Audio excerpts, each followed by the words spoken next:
Pasiyentin biz yuxarı 6-cı dişini dağılması səbəbindən çəkməyə qərarlaşdıq və müalicə həkimi apikal rentgenoqramma etdi. Dişi çəkəndən sonra, diş tam travması çəkiləndən sonra dişin kökündən, kök ətrafı toxumalardan küllü miqdarda irin ifrazatını hiss elədik və bir panoram rentgen çəkdik. Burada böyük həcmli bir kista görürük.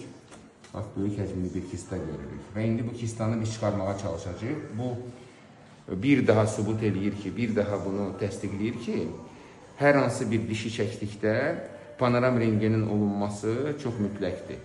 Əvvəlcədən ki, biləsiz əməliyyat həcmi nə qədər olacaq. İndi bir də bura baxın, nə qədər buradan ifrazat gəlir. Fikir verin.